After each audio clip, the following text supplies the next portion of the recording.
ఓం నమో నారాయణాయ. మనిషిని లోపల నుంచి కాల్చేది అగ్ని కాదండి, లోభం. ధనం ఉందా లేదా అన్నది కాదు. ధనంపై ఉన్న ఆశే మనిషిని ధర్మ మార్గం నుంచి దూరం చేస్తుంది. అలాంటి లోభంతో జీవించిన ఒక వ్యక్తి, పుణ్యం అంటే విలువ లేదని ఆలోచించే ఒక వ్యక్తి అతని జీవితంలోకి అడుగుపెట్టింది మాఘమాసం. ఒక్కసారి చేసిన మాఘస్నానం, ఒక్క క్షణం కలిగిన భక్తి, భార్య వలన భర్తకు మోక్షం ఎలా కలిగిందో ఈ రోజు మనం ఈ మాఘపురాణం 7వ అధ్యాయంలో ఈ కథ చెబుతోంది.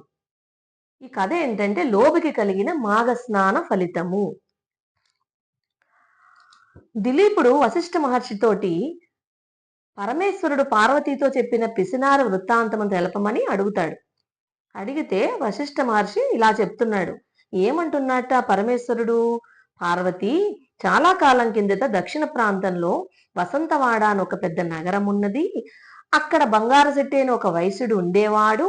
అతని భార్య పేరు తాయారమ్మ. ఈ బంగారు శెట్టి చాలా పిసిని కొట్టు, తనకున్న ఆస్తి అంతా చాలదన్నట్టు ఇంకా ధనాసతోటి తన వద్ద ఉన్న ధనంతో అందరికి వడ్డీలకిచ్చి ఇంకా సంపాదించాడు. కానీ ఒక్కనాడైనా ఆ శ్రీహరిని ధ్యానించడం గాని దాన ధర్మాలు చేయడం గాని ఎరుగడు. అంతేకాక బీద ప్రజలకు వారి ఆస్తులపై వడ్డీలకు అప్పులిచ్చేసి అనుకున్న గడువుకి కనుక వాళ్ళ అప్పులు తీర్చలేకపోతే వాళ్ళ ఆస్తులన్నీ తప్పుడు సాక్ష్యాలతోటి స్వాధీనపరుచుకునేవాడు. ఇలా ఒకనాడు బంగారు శెట్టి గ్రామాంతరానికి వెళ్ళాడు.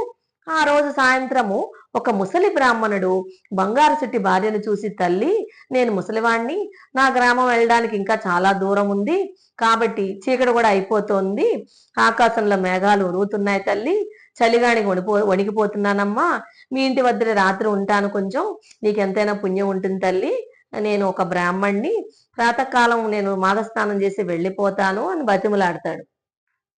ఇంకా తాయారమ్మక ముసలి బ్రాహ్మణ్ణి చూసి జాలి కలుగుతుందనమాట. కలిగి వెంటనే ఆ అరుగుమూల శుభ్రం చేసేసి ఒక చాప వేసి కప్పుకోవడానికి ఒక బట్ట ఇచ్చేసి పడుకోమని చెప్తుందనమాట. ఆమె అంత ఆ దయాద్ర హృదయంతో ఉండడం చూసి ఆ బ్రాహ్మణుడికి చాలా ఆనందం వచ్చి ఆయన విశ్రాంతి తీసుకుంటూ ఉంటాడు. తీసుకుంటూ ఉంటే ఈలోపు తాయారమ్మ ఒక పండు తీసుకుని వచ్చి దాన్ని తినమని చెప్పి అప్పుడు అడుగుతుంది. ఆర్య, ఈ మాఘస్నానం చేసి వెళ్తానని పొద్దున్న అని చెప్పారు కదా, ఏంటి ఆ మాఘస్నానం అంటే ఏంటి, కొంచెం నాకు చెప్పండి, నాకు వినాలని చాలా కుతూహలంగా ఉంది అని అంటుంది. అంటే అప్పుడు ఆ బ్రాహ్మణుడు అంటాడు, అమ్మా, మాఘమాసం గురించి చెప్పడం నా వల్ల కాదు.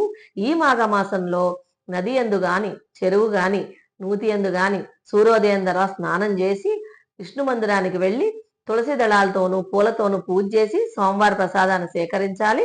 తర్వాత మాఘ పురాణాన్ని పఠించాలి. ఇలా ప్రతి దినం విడవకుండా నెల రోజులు చేసి చివరికి బ్రాహ్మణ సమారాధన, దాన ధర్మాలు ఇవన్నీ చేయాలి. ఇట్లా చేస్తే కనుక మానవునికి ఉండేటువంటి అశేష మహాపాపాలన్నీ కూడా వెంటనే నశించిపోతాయి. ఒకవేళ ఈ నెల రోజులు చేయలేని వాళ్ళు ఉంటారు కదా, వృద్ధులు, రోగులు, వాళ్ళు కనీసం ఒక్కరోజైనా, అనగా ఏకాదశి నాడు గాని, ద్వాదశి నాడు గాని, పౌర్ణమి నాడు గాని పై ప్రకారంగా చేస్తే కనుక సకల పాపాలు తొలగిపోయి సిరి సంపదలు, పుత్ర సంతానము కలుగుతుంది. ఇది నా అనుభవంతో చెప్తున్నానమ్మా అని అంటాడు. అనంగానే ఆ తాయారమ్మ ఇంకా బ్రాహ్మణుడి మాటలకి చాలా సంతోషించి, నేను కూడా ప్రాతకాలం బ్రాహ్మణ్తో పాటు నదికి వెళ్ళాలని నిశ్చయించుకుంటుంది, అనుకుంటుంది. ఇంతలో పొరుగురికి వెళ్ళిన తన భర్త ఏం చేస్తాడు, ఈ బంగారు శెట్టి ఇంటికి వస్తాడు. ఆమె అతనికి మాఘమాసం గురించి చెప్పి తెల్లవారుజామున స్నానానికి పోదామని చెప్తుంది. చెప్తే ఈ భార్య చెప్పిన మాటలకి ఈ బంగారు శెట్టి కోపం వచ్చి ఒంటి నిండా మంటలు, పళ్ళు పటపటా కొరికి, పోసి, వెరదాన్న, ఎవరు చెప్పారే నీకు సంగతి, మాఘమాసం అంటే ఏంటి, స్నానం ఏమిటి, వ్రతము దానాలు ఏమిటి, నీకేమైనా పిచ్చి పట్టిందా, చాలు చాలు, అధిక ప్రసంగం చేశావంటే నోరు నొక్కేస్తాను అని తిడతాడు బాగా. తిట్టి, నేనేమో డబ్బు సంపాదించిన పంచ ప్రాణాలు పోతున్నాయి నాకు, ఎవరిని కూడా ఒక్క పైసా కూడా వదలకుండా వడ్డీ వసూలు చేస్తూ ఇలా కూడబెట్టాను ధనాన్నంతా, దీన్ని తీసుకెళ్ళి నువ్వు దానం చేస్తావా అని చెప్పి ఇంకా తిడుతూ ఉంటాడు. తిట్టి చెల్లో చన్నీడు స్నానం చేయడం, పూజలు చేయడం, దానాలు చేయడం, ఒళ్ళు ఇల్లు అంతా గొల్లైపోతుంది, నెత్తిపైన చెంగేసుకుని భిక్షాందేహి అని అనాలి ఇంకా మనము, అందుకే ఏం అక్కర్లేదు, వెళ్ళి పడుకో అని గట్టిగా అరుస్తాడు. ఇంక అరిస్తే ఆ రాత్రి ఇంకా తాయారమ్మకు నిద్ర పట్టదు. నిద్ర పట్టకపోతే ఇంకెప్పుడు తెల్లారుతుందా, ఎప్పుడు నదికి వెళ్ళి స్నానం చేద్దామని ఆత్రంగా ఉంటుంది. ఇంకా కొన్ని గడియలకి తెల్లారిపోతుంది అనమాట. అప్పుడు ఆ తాయారమ్మ కాలకృత్యాలు తీర్చుకుని ఇంటికి వచ్చిన వృద్ధ బ్రాహ్మణుతో కలిసి తన భర్తకి చెప్పకుండా నదికి పోయి స్నానం చేస్తూ ఉంటుంది. ఈ లోపు ఏం చేస్తాడు ఈ బంగారు చెట్టి అదంతా పసిగట్టేసి ఒక దుడ్డుకర్ర తీసుకుని ఆ నదిలోకి వెళ్ళి ఆ నీళ్ళల్లో దిగి ఆ స్నానం చేస్తూ ఉంటే ఆ భార్యని కొట్టబోతూ ఉంటాడు. ఆ కొట్టబోతుంటే ఇద్దరు పెనుగులాడతారనమాట. ఇద్దరు ఓ గింజుకుంటూ ఉంటే ఆ ఇద్దరు ఒకేసారి ఆ నీళ్ళలో పెనుగులాడడం వల్ల అలా అలా మునగడం వల్ల ఇద్దరికి మాఘస్నాన ఫలితం దక్కేస్తుంది అనమాట. మొత్తం మీద బంగారు చెట్టి భార్యను కొట్టి ఇంటికి తీసుకొచ్చేస్తాడు. కానీ అక్కడ వాళ్ళిద్దరూ ఆల్రెడీ మాఘస్నానం చేసేశారు. ఇక కొన్ని సంవత్సరాల తర్వాత ఏమవుతుందంటే ఒకనాడు ఇద్దరికి ఏదో ఒక వ్యాధి వస్తుంది. మరి కొన్ని రోజులకి ఇద్దరు చనిపోతారు. ఈ బంగారు చెట్టుని తీసుకొని పోవడానికి ఏమో యమభటులు వచ్చి కాలపాసం వేసి తీసుకొని పోతూ ఉంటారు. ఇక తాయారమ్మను తీసుకుని పోటుకు విష్ణుదూతలు వచ్చి ఆమెను రథంపై ఎక్కించుకుని తీసుకుని వెళ్తూ ఉంటారు. అప్పుడు తాయారమ్మ ఆ ఎంబటులతో ఇలా అంటుందన్నమాట. ఓ ఎంబటులారా, ఏమిటి అన్యాయం? నన్నేమో వైకుంఠాన్ని తీసుకెళ్తున్నారు, నా భర్తనేమో యమలోకాన్ని తీసుకెళ్తున్నారు. ఇద్దరము సమానమే కదా అని వారిని ఉద్దేశించి అడుగుతుందనమాట. అడుగుతుంటే వాళ్ళు ఏమన్నారు, అమ్మా నీవు మాఘమాసంలో ఒక్క దినమైన నది స్నానం చేశావు, అందుకే నీకు ఈ ఫలం దక్కింది.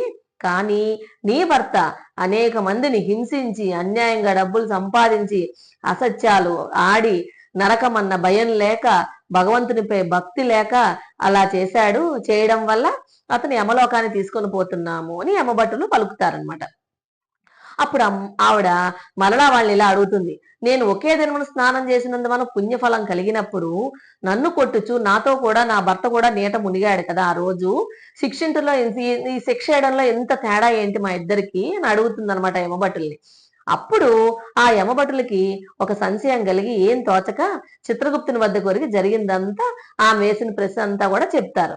అప్పుడు చిత్రగుప్తుడు ఏం చేస్తాడంటే వారి పాపుణ్యాలన్నీ పట్టిక అంతా చూసి ఇద్దరికి సమానమైన పుణ్యఫలం రాసుంది, జరిగిన పొరపాటుకు చిత్రగుప్తుడు విచారించి బంగారు చెట్టును కూడా వైకుంఠాన్ని తీసుకుని పోమ్మని విష్ణుదూతలతో చెప్తాడనమాట. ఇక విష్ణులోకానికి ముందు వెళ్ళున్న తాయారమ్మ తన భర్త గతి ఏమైందో అని ఆతృతంగా ఉండంగా బంగారు చెట్టి పుష్ప విమానం ఎచ్చి వైకుంఠంలో వస్తాడు. భార్యాభర్తలు ఇద్దరు మిక్కిలి ఆనందిస్తారు. రాజా అప్పుడు అంటున్నాడు అనమాట, రాజా విన్నావా, భార్య వలన భర్తకు ఎలా మోక్షం కలిగిందో? భర్త దుర్మార్గుడై పిసినిగొట్టుగా వ్యవహరించినను భార్య యథాలాపంగా ఒక్కరోజు మాఘస్నానం చేసినందున ఇద్దరికి వైకుంఠ ప్రాప్తి కలిగింది కదా. కనుక మాఘస్నానం నెల రోజులు చేసినచో మరింత మోక్షదాయకమవుటలో సందేహం లేదు అని వశిష్ఠ మహర్షి ఆ దిలీప్ మహారాజుకి చెప్పాడనమాట. అదండి ఈ రోజు మన అధ్యాయం. దీన్ని బట్టి మనకు అర్థమైంది ఏంటంటే లోభం మనిషిని దూరం చేస్తుందండి, భక్తి మాత్రం దేవునికి దగ్గర చేస్తుంది. ధనం నిలవదు, పుణ్యం మాత్రం వెంట వస్తుంది. మాఘమాసంలో చేసిన ఒక్క పవిత్ర స్నానం మన జీవితాన్నే మార్చగల శక్తి కలిగి ఉందంటే సందేహం లేదు. అందుకే శాస్త్రాలు చెప్పిన మాట ఒక్కటే, భక్తితో జీవించండి, ధర్మాన్ని విడవకండి. జై శ్రీమన్నారాయణ.